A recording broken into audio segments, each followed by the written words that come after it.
Hey everyone, welcome back to another episode of Staying Forever Strong with Alexa.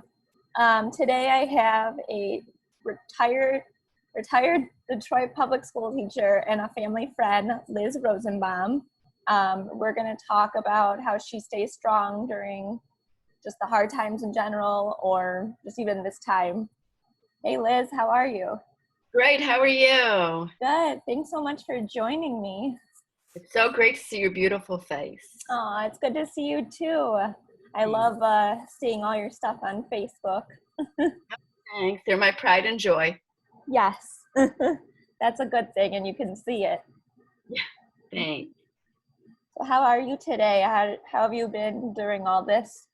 I'm great. You have to stay positive, and I mean, what else are you going to do? If you think negative, then it's like you sink yourself into a hole.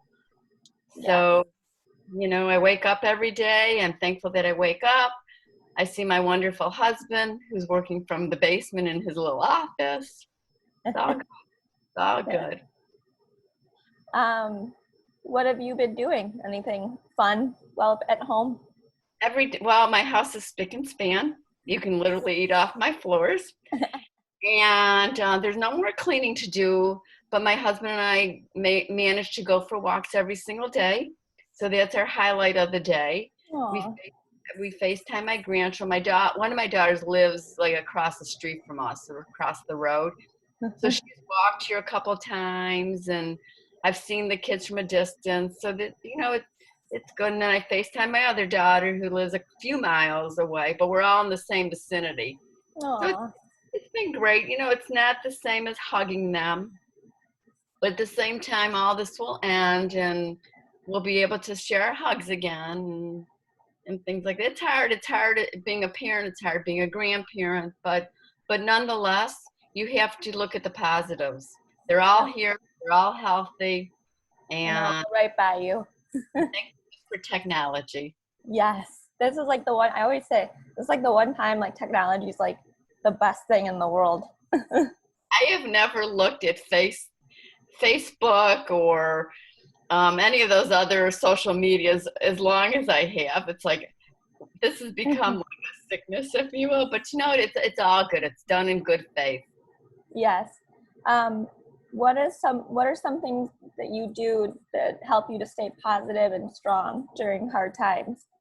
Well, I've quit being the victim. I refuse to be a victim. I look at, because victim, you can fall into bitterness and resentfulness, and then finally, maybe about a year ago or so, I just said, you know what? What am I doing to myself? First of all, it ages you.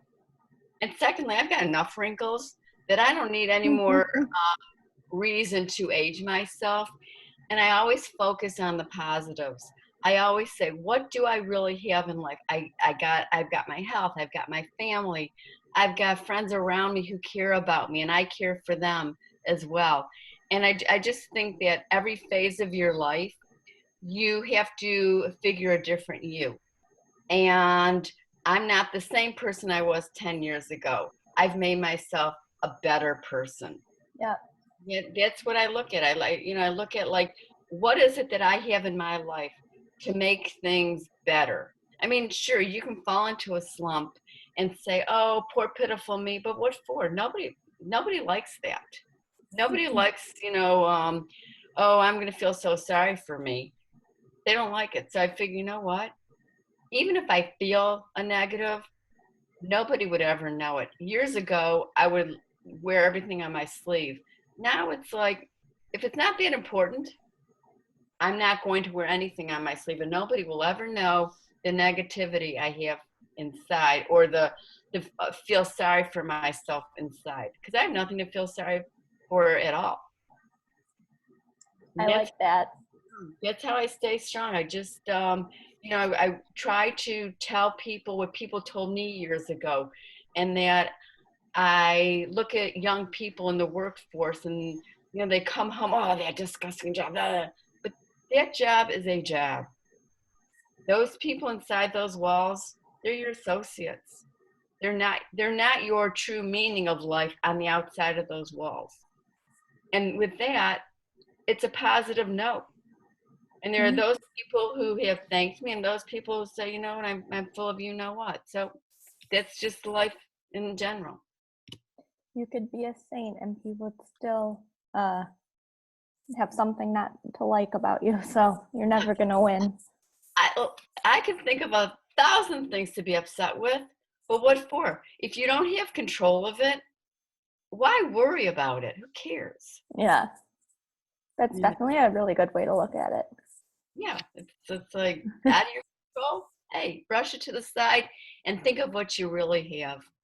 For me, I have my family, my precious jewels, and I love them more than life itself.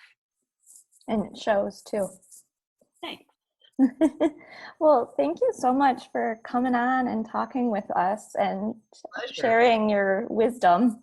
Yeah, thanks for having me. Of course. Well, this was another episode of Staying Forever Strong, and I will see you guys next time.